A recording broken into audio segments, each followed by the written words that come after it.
I have a hot tea in a winter mug, even though it's August, and I attempted to make a reading vlog. Now, I did this for 2 weeks ago as well. It didn't go nicely. I have way too much footage, and I don't know what to do with it. It was mostly just me yapping and yapping and yapping and yapping, and I was like, okay, we're just gonna talk about all the books we read in a week, because it is a significant amount. So you may be wondering, how did you read that many books?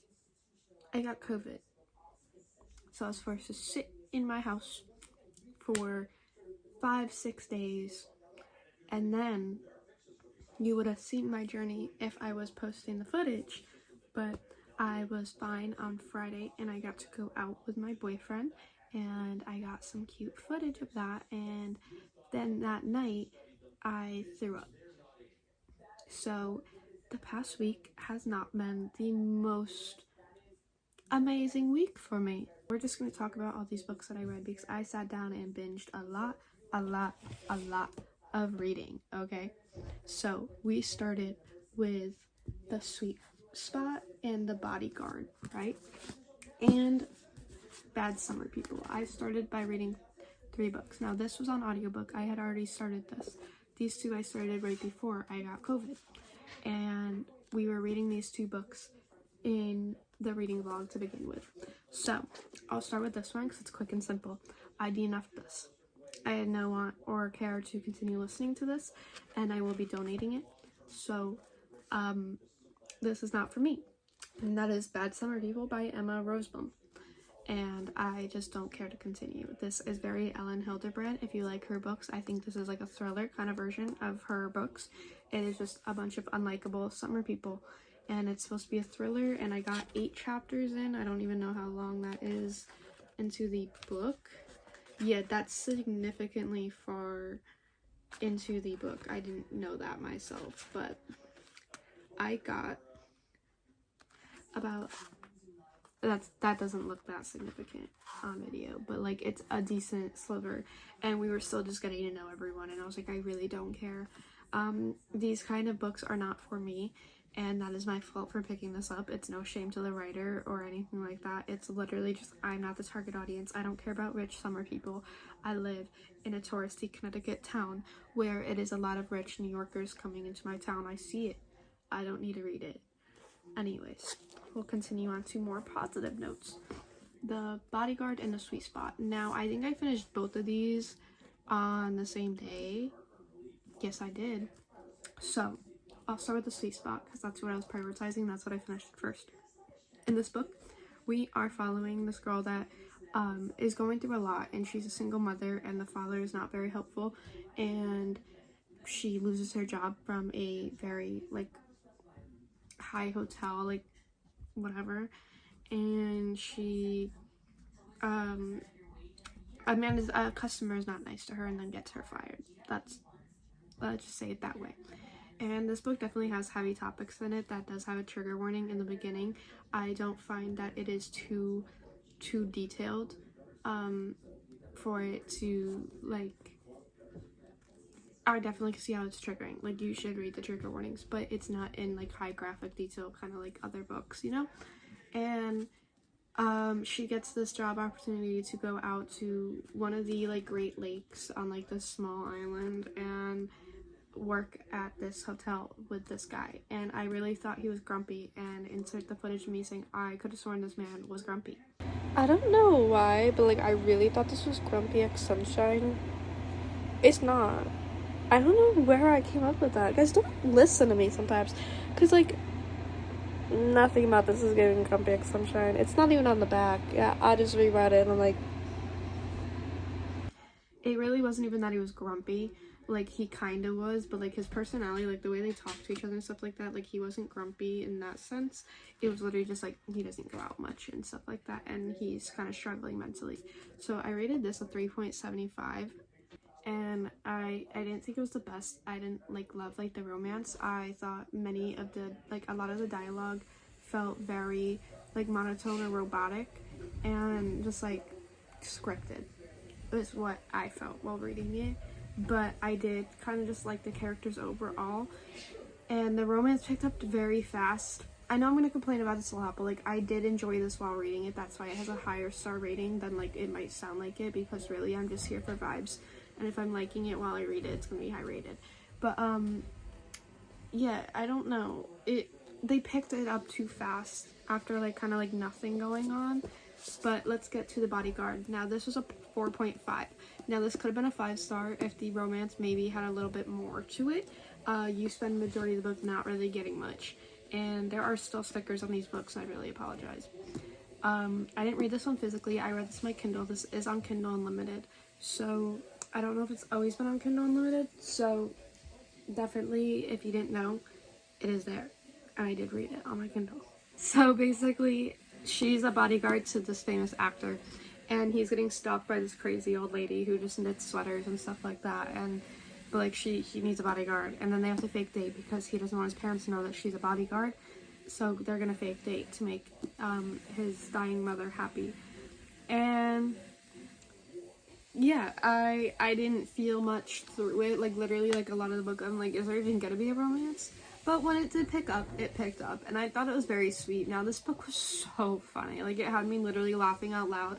I really did love it, and the writing is great, and I loved, like, the characters individually. I loved the workplace setting for her because that's where so much humor came from, and I just absolutely, like, found it hilarious. So, yeah, this was a 4.5. It probably could have been a 5 if there was just a little more, like, into the romance for me. But I did still love it anyways, and I do want to read more of her books eventually. And then I think the next book I read... My computer just died. Okay, well, I believe this was the order. I read Shatter Me. I think I rated this a 4, which is surprising. I didn't expect to like this so much. And also, I like rarely ever read fantasy. I do have like a shelf of fantasy, which like makes me look like I'm lying, but it's really just like 3 separate series. Like I literally have 4 separate series. Shatter Me, I was very hesitant. I spent like months and months and months and months of watching people read this to then finally buy it. That's how hesitant I was to read this.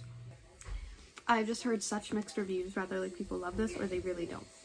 And I just kind of assumed like I wouldn't, and then I finally was like, oh, I kind of want a fantasy, and I was like, I'll read this, and I do really like it, and I do want to buy the second book. Unfortunately, Barnes & Noble is 45 minutes away from me, so I might not before I go to college, but I am really like shocked how much I loved this. It was really interesting, and the only like critique I would give it was like slow down the romance, which is like crazy after like these two. But slow down the romance a little bit. But I was really, really intrigued by this, and just like the ending that was going to lead into the second book, like I am really intrigued, and I think this is really interesting. But basically we've got our main character, and she's got a lethal touch, and she doesn't know why or how, but she's locked in this asylum when like she finally gets like a roommate, and I'll leave the rest for you to go figure out. I actually really do highly recommend this. The writing is different, so like you have to adjust to that writing, in my opinion. It's kind of like Hunger Games-esque writing, but yeah. And then I wanted to stick with fantasy, and I read Belladonna. Now I think I gave this a 3.75 or 4. Now I love this cover. I think it's so pretty, and we have got a romantasy that is with death, and he is just this shadow in her life, and she was orphaned as a baby, and ever since like everyone close to her dies, and finally she gets sent to the Hawthorns, which is her uncle, or no, aunt, but I think her aunt is that's like her uncle through marriage, and there's just strange things going on, and yeah, I really, really ate up this romance.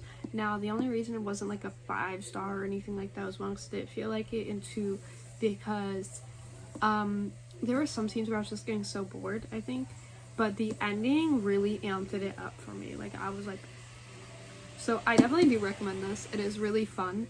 I do really recommend this. I just got bored at certain points, but the ending just wow. And I didn't have like the urge to want to read the second one. Like I kind of went into this one thinking I was going to read it as like a standalone. I just find it really interesting that like the next book is going to be about fate. So instead of death, fate.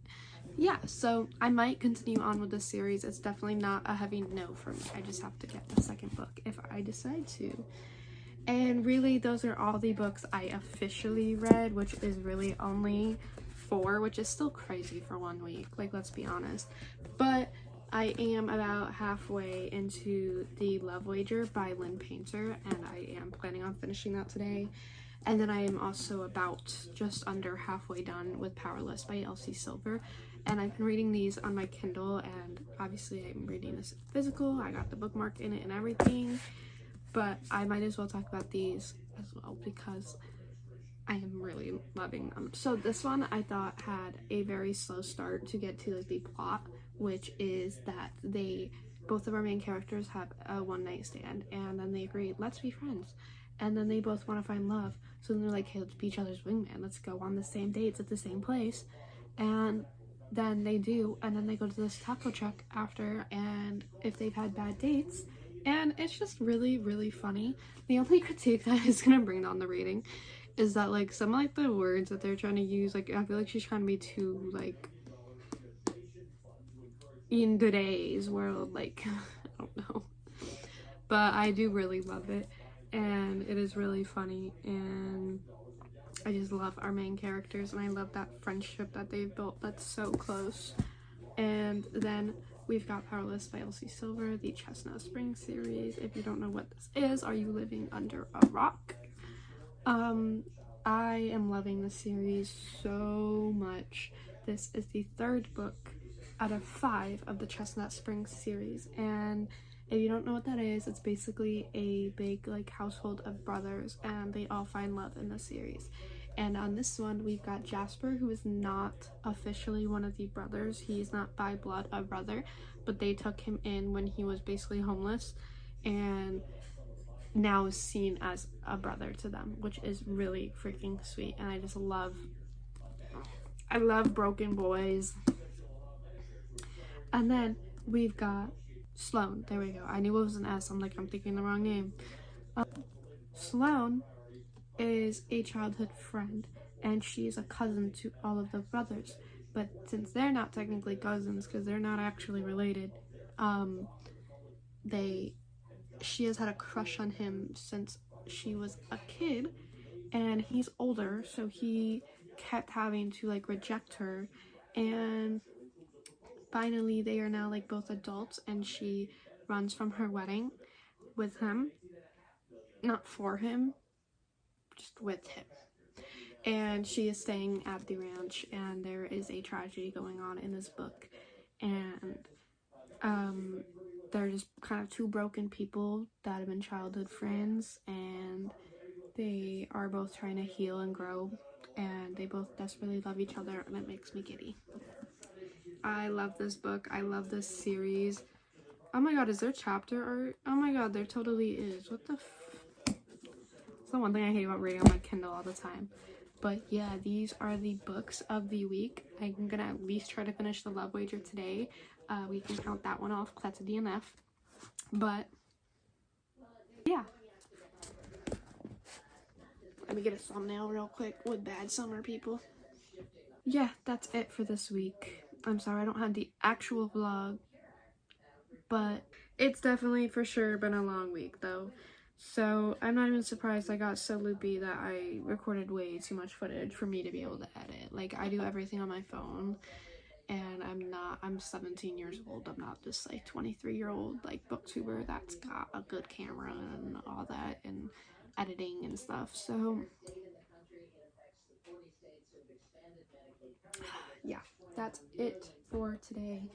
Thank you for watching. Read the Chestnut Springs series. Bye.